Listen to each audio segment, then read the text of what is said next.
Hello, welcome back to my YouTube channel, everyone. It's been a long time since I've posted a quick artsy tutorial video here in YouTube because I've been busy for quite some time now.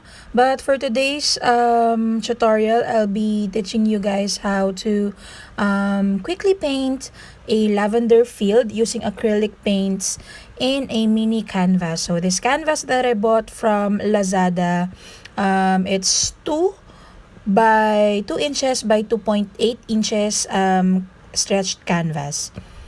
And after this, we'll be putting it on a mini easel as well that I bought online. There you go.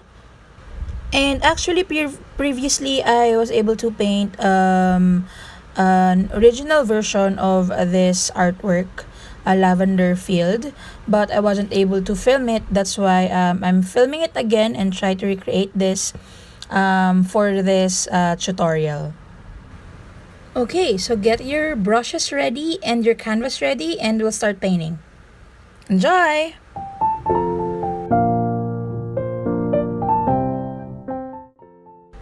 Okay, so we'll start with the materials first. So this is a titanium white acrylic paint that I bought from the oil paint store in Alimol, Cubao, Quezon City, Philippines.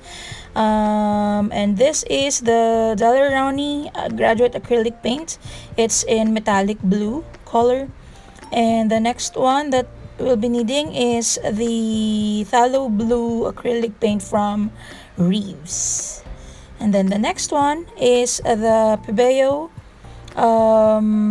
violet cobalt shade of color. And now we're just putting all the paints in a ceramic pan for mixing.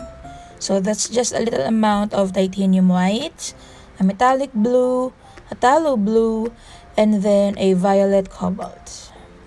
And for the brushes, we will be needing any type of flat brush. Okay, these two are both flat brushes. And then we'll also need a detailed brush for the lavender. So this is the output. So first things first, since our materials and paints, the canvas and the brushes are ready, you have to get a clean water to rinse your brushes as well.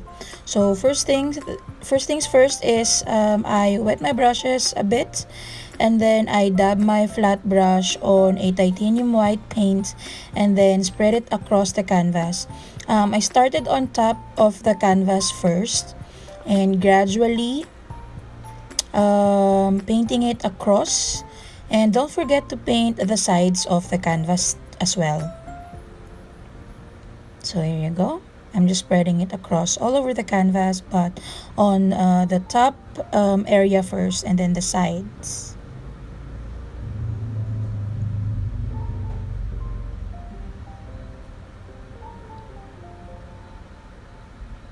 Okay, so I'm rinsing my brush, and then I get a small amount of metallic blue, and I'll be spreading it across the canvas at the bottom of the canvas. So there you go. I'm just spreading it across and equally.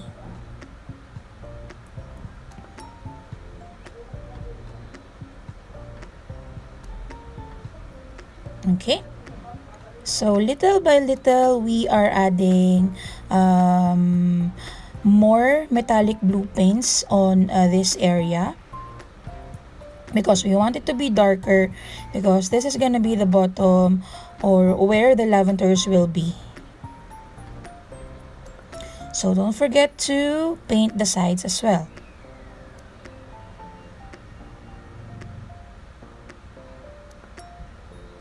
Okay. So don't worry, we will be fixing all the hard lines later after putting the blue paints on the canvas.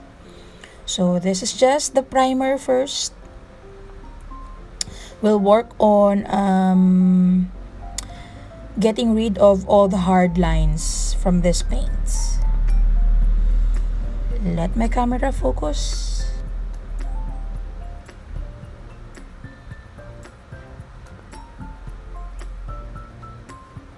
So this specific artwork, you can also do this in a larger size of canvases, and actually you can do this if you don't have canvas. You can paint acrylic on a watercolor paper. I've tried that before and it actually worked. I tried that on a 200 GSM Canson watercolor paper and it actually worked. So now I'm getting an amount of titanium white and I'm gonna put white here on top of the harsh line between the blue and the white color. So again, based on if you're able to watch my previous acrylic tutorials, one of the things that I would like to do when painting and mixing acrylic paints is that removing and getting rid of all the harsh lines or hard lines. So what I'm doing is I'm just adding titanium white for a perfect blend of the two colors, the metallic blue and the titanium white. So I'm just adding it as needed.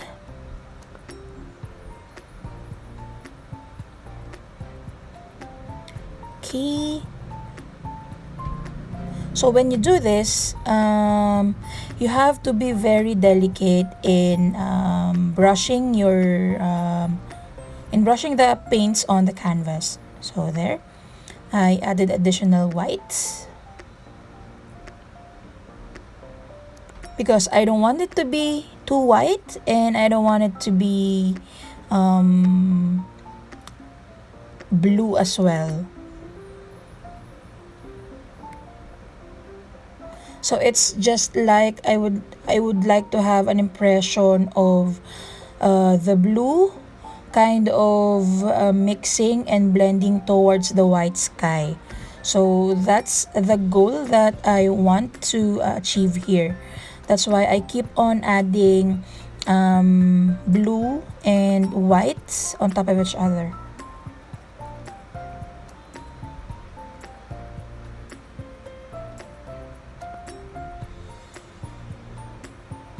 So very gently, it's as if you are putting your blush on. For girls, of course. Okay.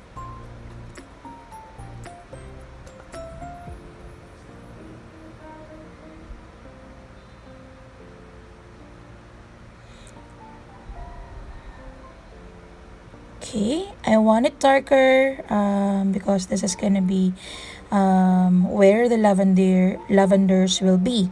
So I want it to be darker.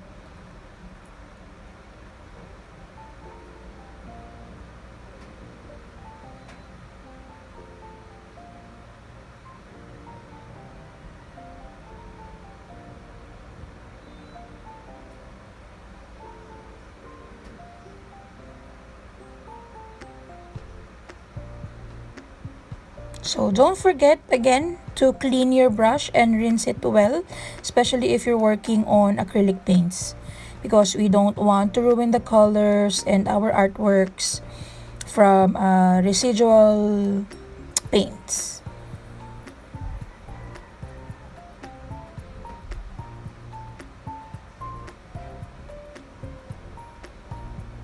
Okay, I'm adding white.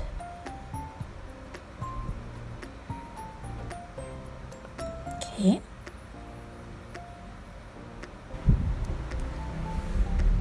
So now, since we are done with our background, we will now start working on the lavender field. So I will be using a detailed brush for the lavenders. So we'll be using three colors for the lavenders, the tallow blue, the violet cobalt, and the white. So I'll be mixing that as needed, And depending on your preference, you can just play around these three colors when you paint the lavender field.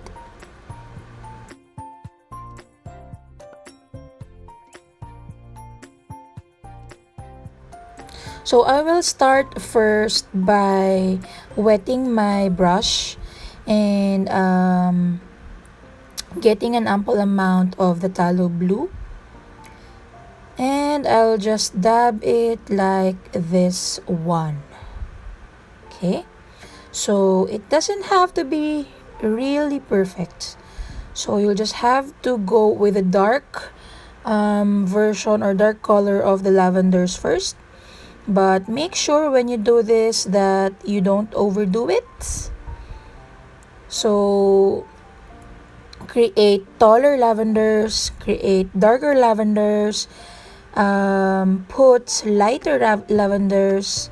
Okay, it doesn't have to be all an exact same size and same colors, because we'd like to have a diversity on our lavender field. It's not just pure blue, it's not just violet. Okay. So I started with the dark colors first, and then I tried to mix here the phthalo blue and the violet. So this is the result of the color. Okay, so later on I will be putting, or I will be painting the branches for the lavender field. And now I'm putting a much lighter shade of violet, and I mixed the violet, cobalt, and the titanium whites. And now I'm putting a lighter violet, and then I'm also including or dabbing it on a darker violet. Okay, so this is actually an easy and fun thing to do. You can also do this in watercolor.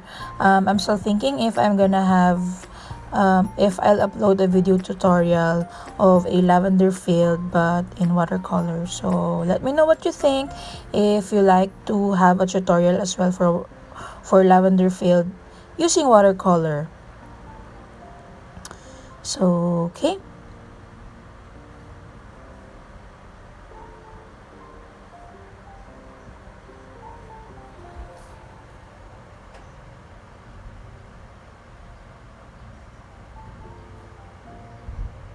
so when doing this, the important part is for you to have fun and experiment with the shapes, the colors, the sizes, the shades. And the important thing as well when doing the lavender field is you don't overcrowd one side. Ensure that there's an alternate shapes, colors, and shades and sizes for each. And now I'm already mixing it with a bit of white, kind of experimenting a bit. White will be our highlights for the lavenders, and dark colors are our shadows.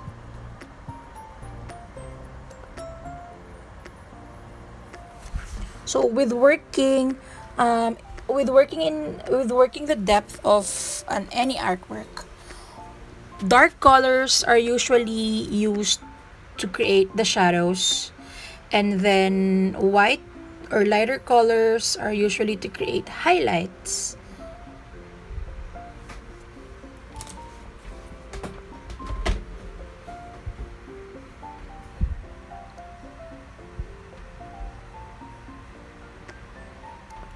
Okay.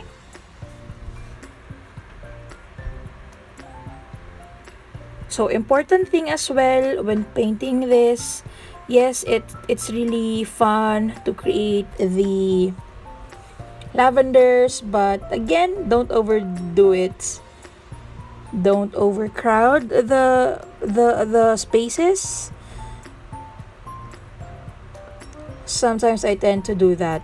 No, not sometimes, actually a lot. Okay. I hope I can just stop.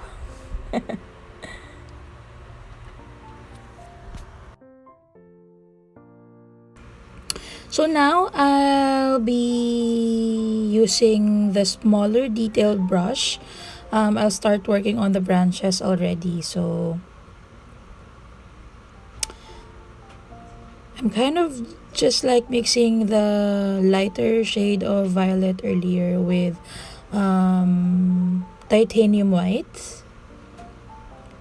And I don't know, I just kind of like dabbed it again on the darker shade of violet and tallow blue.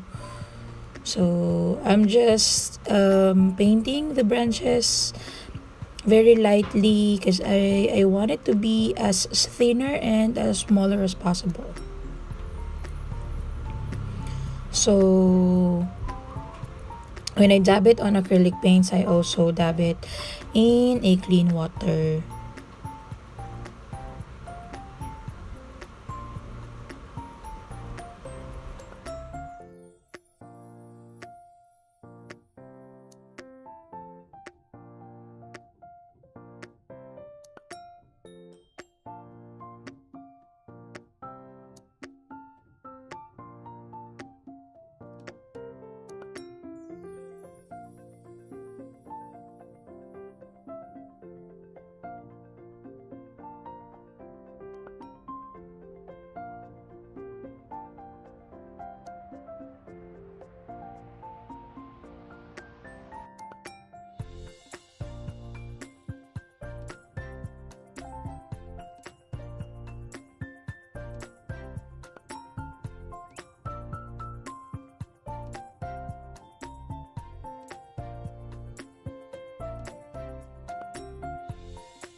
Okay, so if you like this video tutorial, you can follow me on my Instagram.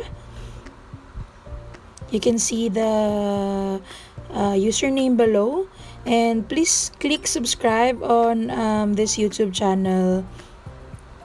I'm still starting, so all the feedback is much appreciated. So if you like this video, if you're able to do this for yourself again as well, you can tag me on Instagram. You can take a photo and tag me on Instagram. I'd like to see your version as well. So thank you so much for watching. I hope you can subscribe and like my video, and please leave a comment. Thank you so much. Goodbye.